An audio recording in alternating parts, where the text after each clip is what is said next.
रोको, भ्रष्टाचार रोको, भ्रष्टाचार रोको, भ्रष्टाचार रोको। चिल्लाने से भ्रष्टाचार नहीं रुकेगा। भ्रष्टाचार रोकने के लिए हमें अपनी नैतिक जिम्मेदारी समझनी होगी। हमको चरित्रवान बनना होगा। हमें अपने बच्चों को चरित्रवान बनाना होगा। कुछ अधिकारी कर्मचारी रिश्वत लेकर डरते नहीं हैं। कुछ लोग ईमानदार तो होते हैं, लेकिन किसी नेता का, किसी मंत्री का फोन आ जाता है तो डर जाते हैं। अपने अंदर से डर को हटाना होगा, भय को खत्म करना होगा, अंदर साहस लाना होगा, तभी भ्रष्टाचार मिटेगा। हंगामा खड़ा करना हमारा मकसद नहीं, हमारा मकसद है भारत की सुगंध बदलनी चाहिए। मेरे सीने में सही या तेरे सीने में सही हो कहीं भी आग, तो वो आग जलनी चाहिए। हो गई है पीर पर्वत से पिघलनी चाहिए। इस हिमालय से कोई गंगा निकलनी चाहिए, इस हिमालय से कोई गंगा निकलनी चाहिए। आओ आओ नाटक देखो, आओ आओ नाटक देखो, आओ आओ नाटक देखो, आओ आओ नाटक देखो। चले आओ भैया, चले आओ भैया, चले आओ भैया, चले आओ भैया, चले आओ भैया, चले आओ भैया, चले आओ भैया, चले आओ भैया। लागेगा पैसा न लागेगा रुपैया, न लागेगा पैसा, न लागेगा रुपैया, न लागेगा पैसा न लागेगा रुपैया, न लागेगा पैसा, न लागेगा रुपैया। दादाजी आओ और आओ मोरी मैया, दादाजी आओ और आओ मोरी मैया, बाबूजी आओ और आओ मोरी मैया, बाबूजी आओ और आओ मोरी मैया। हम सबने यहाँ खाना है, भ्रष्टाचार मिटाना है, हम सबने यहाँ खाना है, भ्रष्टाचार मिटाना है। हम सबने यहाँ खाना है, भ्रष्टाचार मिटाना है, हम सबने यहाँ खाना है, भ्रष्टाचार मिटाना है। भ्रष्टाचार के भ्रष्ट वृक्ष को काट हमें हटाना है, भ्रष्टाचार के भ्रष्ट वृक्ष को काट हमें हटाना है। भ्रष्टाचार के भ्रष्ट वृक्ष को काट हमें भ्रष्टाचार के भ्रष्ट वृक्ष को काट हमें हटाना है। भ्रष्टाचार भ्रष्टाचार भ्रष्टाचार एक ऐसा शब्द है जिसके आते ही सबसे पहले हमारी जान में सरकारी दफ्तर, बाबू, पुलिस प्रशासन का चेहरा हमारी आंखों के सामने आ जाता है। किंतु हम अक्सर यह भूल जाते हैं कि भ्रष्टाचार और भ्रष्टाचारी कोई और नहीं बल्कि हम और आप जैसे लोग ही हैं। एक ईमानदार अधिकारी को कैसे भ्रष्टाचार का सिस्टम समझाया जाता है, पाठ पढ़ाया जाता है, कैसे उसे सिस्टम में जोड़ दिया जाता है। आइए हम आपको दिखाते हैं श्री राष्ट्रपति कन्नौज सर द्वारा निर्देशित इस नुक्कड़ नाटक में। प्रणाम सर। हाँ बताओ। साहब देखिए, हम बहुत गरीब हैं, हमारे पास रहने के लिए मकान नहीं है। अगर आपकी कृपा हो जाए तो आवास योजना के अंतर्गत 2-4 मकान और बन जाएगा। अच्छा तो कहाँ है कागजात? कागजात लाए हैं ना सर। रही बात कागजात की, तो ये रहा मेरा कागजात। कागजात बनवाने में बहुत पैसा खर्च करना पड़ा है साहब। जहाँ तक संभव हुआ है पूरी गरीबी दिखाने का प्रयास किए हैं। कुछ कागजात तो ऐसे ही बन गए हैं, किंतु कुछ कागजात बनवाने में बहुत पैसा खर्च करना पड़ा है साहब। अच्छा कागजात तो सही लग रहा है और कागजात तो सही लग रहा है, आवाज के लिए एलिजिबल भी लग रहा है, किंतु निरीक्षण के लिए चलना पड़ेगा वहाँ पर। अरे कैसी बात कर रहे हैं सर? अगर निरीक्षण के लिए जाएंगे तो सरकारी तेल जलेगा, आपका समय खराब होगा।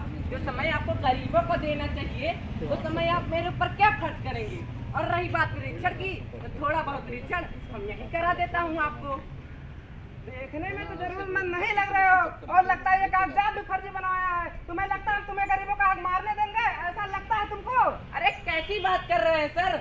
हम कहाँ किसी का हक मार रहे हैं। और रही बात हक की, तो आप अपने हक की बात कीजिए ना सर।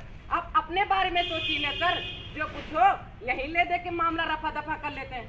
और सुनिए सर, आप कुछ ज्यादा इंक्वायरी कर रहे हैं। अगर 2-4 मकान बन ही जाएगा तो क्या बिगड़ जाएगा? उन मकानों का किराया आएगा, कुछ अपने पास रख लूंगा, कुछ आपको पहुंचा दूंगा।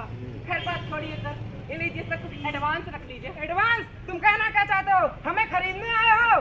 तुम हमें घूस दे रहे हो? तुम्हारी ये मजाल? अरे यार, ये कैसा अवसर मिल गया। अरे अभी बहुत ज्यादा देशभक्ति का जुनून चढ़ा है ना, पटक कर काट दिए जाएंगे, देशभक्ति का सारा भूत उतर जाएगा। सर कुछ सुनिए ना सर, एडवांस की बात नहीं है। इसकी मदद से अपना कुछ काम बन जाएगा। सर कहाँ से आए हैं सर आप? हम कहीं से भी आए हो, तुमसे क्या, चले जाओ यहाँ से। किराया और एडवांस या घूस नहीं तो क्या है? जो कोई घूस सीधे तरीके से नहीं लेता उसे हम दूसरे तरीके से देते हैं। जो सिस्टम में नहीं है उसे हम सिस्टम में लाते हैं। जो घूसखोर नहीं उसे हम और आप जैसे लोग ही उसे घूसखोर बनाते हैं। हेलो, हाँ सर, नमस्ते। नमस्ते नमस्ते। जी सर, आदेश करें। अरे जो आदमी गया है तुम्हारे पास वो मेरा आदमी है, उसका काम कर दो फटाफट। नहीं सर, नहीं हो पाएगा, ऐसा हम नहीं कर सकते। क्या बात कर रहे हो, क्यों नहीं हो पाएगा? आवास के लिए जो वास्तविक हकदार हैं उन्हीं को आवास मिल पाएगा। उसका काम कर दो, वरना तुम्हारा ट्रांसफर ऐसी जगह करवा दूंगा कि तुम पानी के लिए तरस जाओगे। हाँ ठीक है सर, ट्रांसफर करा दीजिए। वैसे भी मेरा बढ़िया बिस्तरा बंधा रहता है, मैं अपने फर्ज से गद्दारी नहीं कर सकता।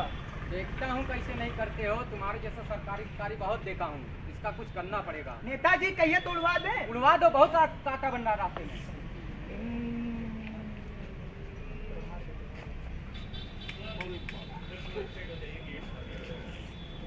अरे मेरा लाल, अरे मेरा लाल, ये क्या हो गया तुमको?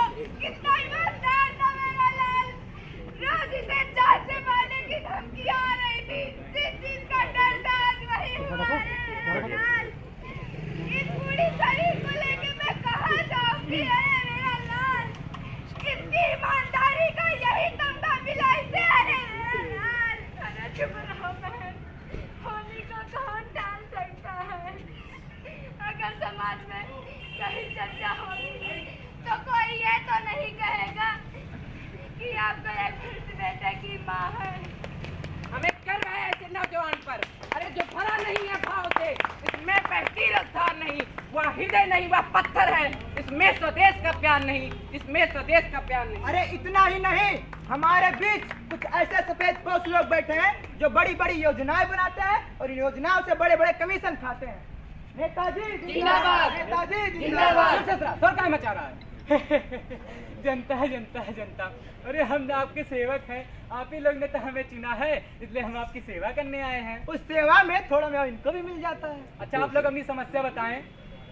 नेताजी, हमारे तरफ गांव की सड़क बहुत खराब हो गई है। सड़क पे बड़े बड़े गड्ढे हो गए हैं, उसको बनवा नहीं सकते, उसकी मरम्मत तो करवा दीजिए।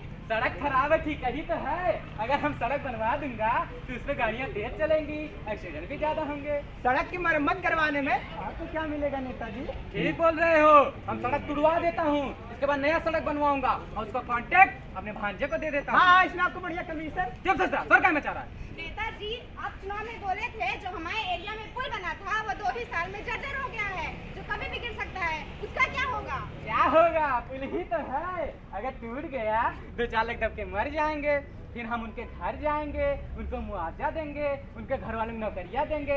बस इतना ही नहीं, एक जांच कमेटी भी दिलवा देंगे और उस कमेटी के अध्यक्ष आप खुद बन जाएंगे। फिर अपने भांजे को बाइज्जत बरी करवा के कॉन्ट्रैक्ट उसको दे देंगे। इसे बोलते हैं असली देशभक्त नेता। नेताजी जिंदाबाद, नेताजी जिंदाबाद।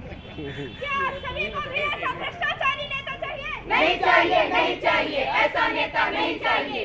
जरा सोचिए, इस लोकतंत्र में जिसे आप अपना कीमती वोट देकर चुनते हैं, वही लोग आपके नाम की बड़ी बड़ी योजनाएं बनाते हैं और उन्हीं पैसों से अपना आशियाना सजाते हैं। और हाँ, इतना ही नहीं, कुछ ऐसे भी भ्रष्टाचारी हैं जो भ्रष्टाचार खत्म करने की बड़ी बड़ी बातें करते हैं और खुद उसमें लिप्त होकर नेकी का पाठ पढ़ाते हैं।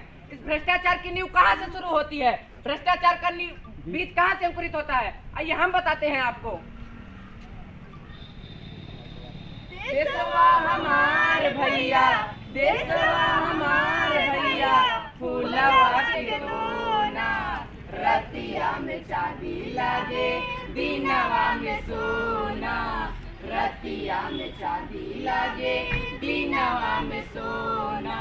देशवा हमार भैया, देशवा हमार भैया, फूलवा के कोना, रतिया में चांदी लागे, दीनवा में सोना, रतिया में चांदी लागे, दीनवा में सोना।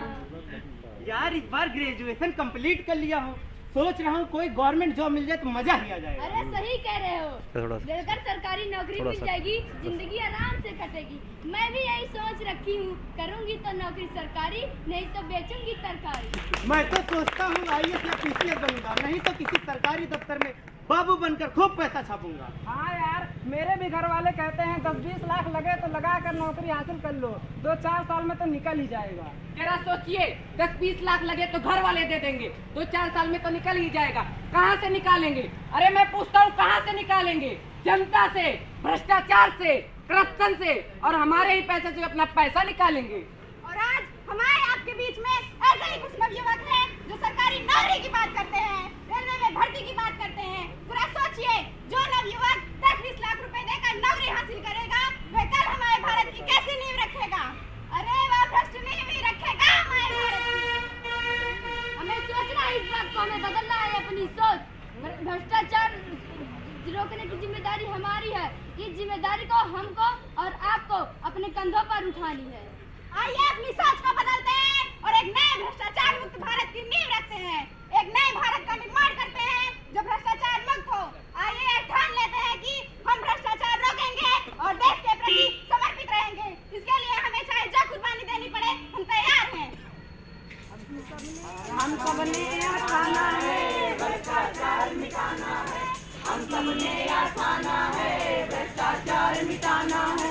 राजगुरु का कहना है मिलकर बोझ उठाना है, राजगुरु का कहना है मिलकर बोझ उठाना है। अरे अपना अपना करो सुधार, तभी मिटेगा भ्रष्टाचार। अपना अपना करो सुधार, तभी मिटेगा भ्रष्टाचार। भारत माता की जय! भारत माता की जय! भारत माता की जय!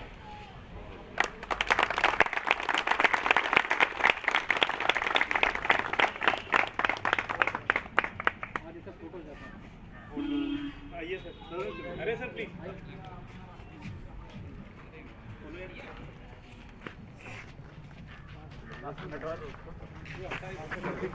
आइए सर, आइए।